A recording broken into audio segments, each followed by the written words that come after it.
Hey, I'm talking. Hey, I'm talking. Hey, I'm talking. Hey, I'm talking. Okay? Hello there, and a good, big, gorgeous, massive welcome to episode 3 of Hey, I'm Talking, my new web series following on from my 10 months working on Now We're Talking for That's Manchester. Now, today's outfit, as you'll see, is quite Christmassy. I had this on reserve for the the impending Christmas episodes of Now We're Talking, and because it's December now, Jason, yes. I thought, what the hell, wear it, and I've even got my shoes on. Wearing my shoes. My fabulous guest for today's episode, the third episode, I thought, time to have a guest, is my husband, Jason Bromley. It's me. And we're going to have a chat about stuff and things, aren't we? We are. We were talking about it this morning, actually. We were talking about the content for the third episode. And I said the subject, basically, 2016. Because it's been a hell of a year, hasn't it? Environmentally speaking, politically speaking, it's been a very, very heavy year. We've got Trump as the probable new president of the United States of America. I say probable because it's still not definite. He's not actually in until January. I didn't know that. Yeah. That's when they have the, what do they call it, guys? Is it inauguration? I think so, yeah. But is it not a given? Which is in January. No, because Jill Stein from the Green Party in America has raised enough funds to have a recount in 3 key states where the vote was contested. Right. And if the vote turns out in those 3 main states to actually be in Hillary Clinton's favour, yeah, she's in. Oh, right. Apparently. But millions more people did vote for Hillary than Clinton. For me as a Brit, I have to say that the choice was not that great anyway, because I don't know much about Hillary Clinton. All the stuff I was reading online was quite negative, and I know you've got to take that with a pinch of salt, you really do. But you know, in every fable lies an element of truth. How have you felt about the cheers, by the way, darling? Oh, cheers. How have you felt about the American election? Because I know we've chatted about it, but share your thoughts with the world. I think it's funny that, not funny, it's not funny at all actually, but I think it's unusual that we've got such a mirror parallel in the UK with what's going on in the USA, as far as kind of the right wing, kind of rise of the right wing, and people seeming to have regressed quite significantly, or are kind of popping out of the closet now and have had these beliefs and suddenly they feel as though they've got a voice. Like they're justified. Because of us leaving Europe and because of the rise of Trump in America and a lot of his right-wing views. So it's a little bit terrifying, really, because you kind of fast forward a while, like 3 or 4 years, and think, well, what's it going to be like? And are the majority going to be the people who are right-wing and really staunch in their beliefs to the point where they actually, you know, we're seeing a rise in violent crimes towards minority groups in the UK. Well, we already saw that, didn't we? Immediately after the Brexit vote, and the same in America. Immediately after Trump was announced as the president-elect, there were tweets from people having hijabs pulled off. People being told go back to where you came from, a mirror basically of what happened here in Britain. But it's not just politically, is it? 2016 has been a big, heavy year environmentally. Yeah. Perhaps the heaviest thus far, and I'm completely 100% going to stop apologising for talking about vegan issues, because vegan and environmental issues walk hand in hand. the biggest contributor to greenhouse gas emissions is animal agriculture. The lifestyle of veganism feeds animal agriculture the least of all lifestyles. So when you break it down like that, that's why the two walk hand in hand. But we both read the article the other day in the Guardian, quite a few scientists saying too late, done deal. We've hit the mark. We've gone past the point of no return. And where the hell do we go from here? I mean, people like us, Jason, we are aware of, and I'm sure, I'm not being condescending, everybody's aware of it, of course you're aware of it. And I think that still some people are unsure about what do I do? How can I help? Yeah. I think it's difficult because I think most people are switched on now to climate change issues and the environment. I think when you're as vocal and as kind of highly recognised as somebody like Leonardo DiCaprio, Yes, and the exposure that he's had with regards to raising awareness around environmental issues. But yet he doesn't seem as aware of the link between animal agriculture and environmentalism, because there was a big thing in the paper about him recently doing a talk about the environment, and then going eating something like a steak or something. I don't know about that, to be honest. I don't know whether, if that was the case, then fair enough. Maybe he's kind of skating that fine line that a lot of environmental charities do. Yeah. As far as and maybe he's a cut downer. Maybe, Maybe he's on the journey, because it can take a long time for some people. Some people start by reducing their intake of red meat by having one bacon sandwich less a week, or one roast beef sandwich less a week, or something, because anything makes a difference. And some people dedicate a day to veganism. That's the key, isn't it? That is the key. And while we're on this subject, a friend of mine recently, Bev, hi Bev, said she watched a video that I'd shared online, which was an horrific video from Mercy for Animals Australia, who are an amazing group. And it was just a montage, basically, a collection of very hard-hitting images from the meat and dairy industry.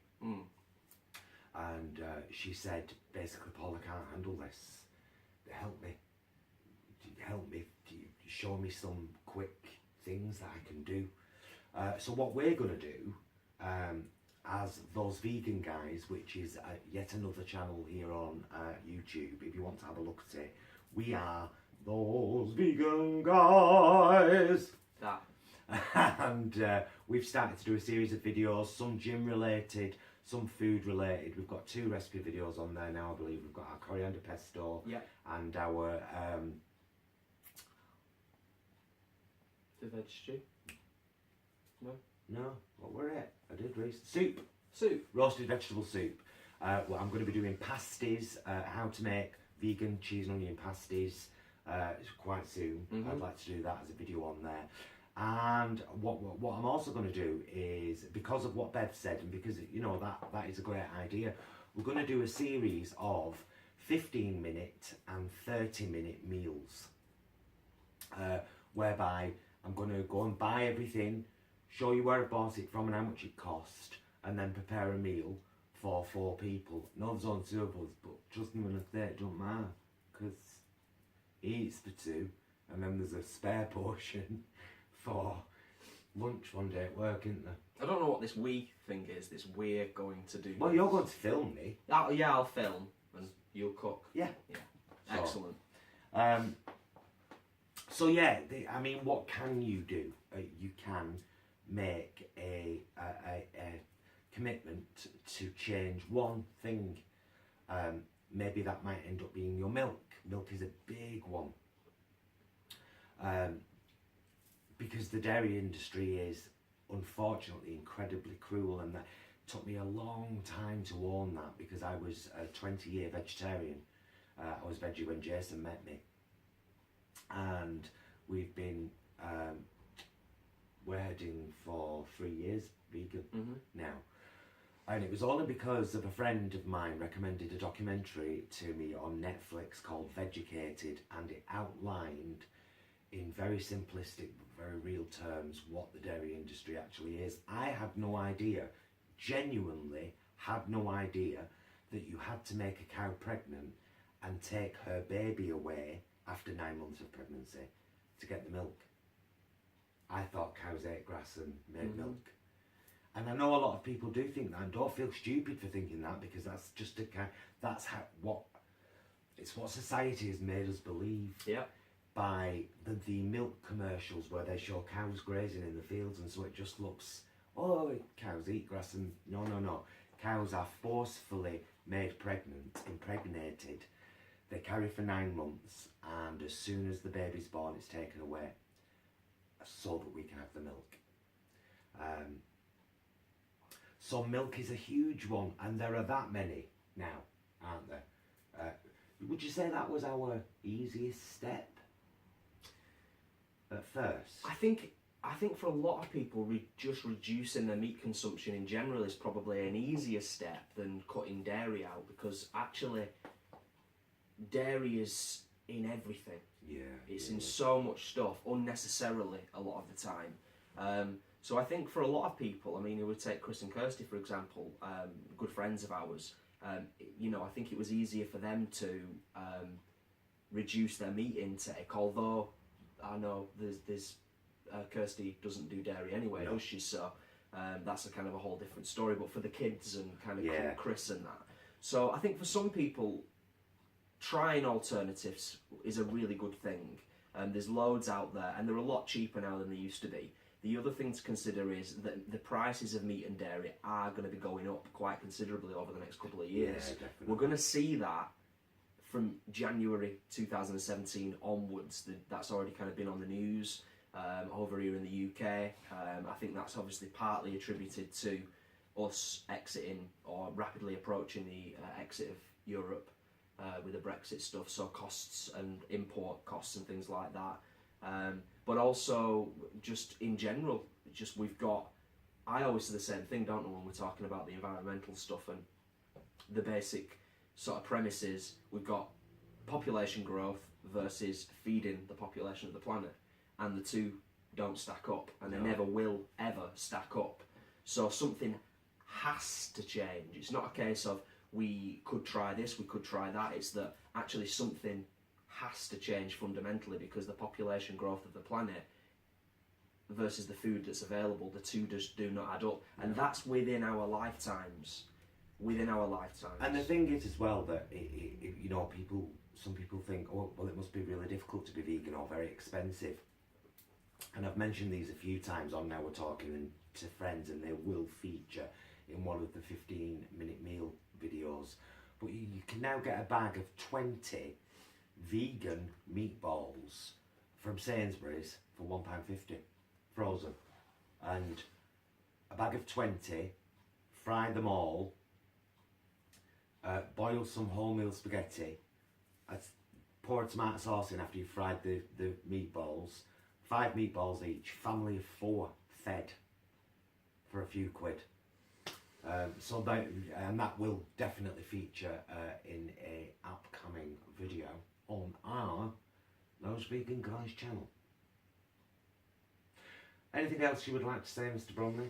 I feel like we've chatted for an awful long time. Yeah, I think it probably has been a while, but it's quite hard to tell when you just sat here doing this. It is, because I don't have anyone in my ear saying, no. 1 minute, 30 seconds. There is a clock just up there which, if I'd have been paying attention, I could have kept my eye on to see how long we've been chatting for. But it's been nice to chat. It's been nice to be a guest on your show. I'm so glad that you were my first guest on my 3rd show. I really am. Can I come on again and play a tune sometime? Oh, I'd love that. Yeah, I'll do that. Oh no, I'd really love that though. I'll come on again sometime and play a tune. Jason is a brilliant musician. It's one of the reasons I fell in love with him. Well, I fell in love with him because he's Jason, but that was one of the bonus parts, I suppose, that he played guitar, and he's got a great voice. And you wrote a song for me when we were, I'll never forget that. Never ever forget that. I know. We were in... we were at college, weren't we? Yeah, we were in Pippin. Yes. Jason was playing the leading player, and I was playing Charlemagne. Actually, John Illingworth, that part, and the fact that I'm a bloody method actor, and I consciously, do you remember I said, I'm going to gain a bit of weight. Yeah. I'm going to gain a bit of weight because Charlemagne was meant to be podgy. Charlemagne was a warmonger. That was the start of all my weight issues. Do you reckon that's what it was? Yeah, because I became a carb addict. Yeah. Because of my dedication to John Illingworth Well, there of you go. Oldham College. And my dedication to myself as an actor, Mm-hmm. of course. I played a great Charlemagne. You played an excellent Charlemagne. What is a science? Sorry. Yeah. But it is. But it was around that time, wasn't it, that I wrote the song? Yeah, and we were in rehearsal in John's dance studio one day, and I had no idea, he hadn't told me he was going to do this. He just said, I'd like to perform a song, I've written this about Paul, and he sang this song, and it was, didn't really get me at the time emotionally, but listening to it afterwards, the recorded version, and paying attention to the words, Yeah. because I was just kind of shocked and like, oh, and I was busy going coo around all the girls like, oh, what my boyfriend did. But no, he has got a great voice, and he's a great guitar player and a great guitar teacher also. Nice. So that would be lovely. We'll because I'll film it as a separate segment and kind of edit it into the show. But yeah, it would be lovely because you've got some quite political songs as well. Some quite political. I think during the last few years of your songwriting, everything's been about an issue or had a meaning, or because you've become a very aware person. Yeah. And so your songs have definitely. Yeah. And hopefully, fingers crossed, big things for 2017 as well on that front, as far as kind of pushing forwards and doing more music. Good. That's the plan anyway. So good. Yeah. That's fine, Promise. So you hear that then? Is that your That was my rebelling? stomach rumbling. Well, tonight we're having and what day is it? What day is it today? Sunday, the something of December. 4th, 3rd, something. I don't know. Sunday anyway. I've been at the bar this afternoon. Jason went to see Grandad, and tonight we're having fries, steak-style pies with steamed carrots, which I'll mash with coriander and a bit of Flora Freedom, and collie and broccoli, and then a little bit of gravy over the collie and the broccoli and the pie, probably. Nomskis. Going to have that out with a glass of wine, which is yet another vegan meal and quite fantastic. So coming up on those vegan guys, you've got pasties, stew, pasta with meatballs, shepherd's pie, loads and loads of different things that are all vegan, and I'm going to cost them out so that they're dead cost effective, because it's nice to be able to do a meal for like less than a £5, and that's easy. Definitely. Easy when you're vegan. So thank you very, very much for watching. Thank you, Jason, very much for being my first guest on my 3rd show. I very much enjoyed having you here. Thank you. And I will see you again at some point next week on what will be episode 4 of Hey, I'm Talking. Okay? Please have a wonderful time until the next time you see me. Pay attention to our Those Vegan Guys channel, because we're trying to help you and we love you. We do. And as always, please guys, be excellent to each other.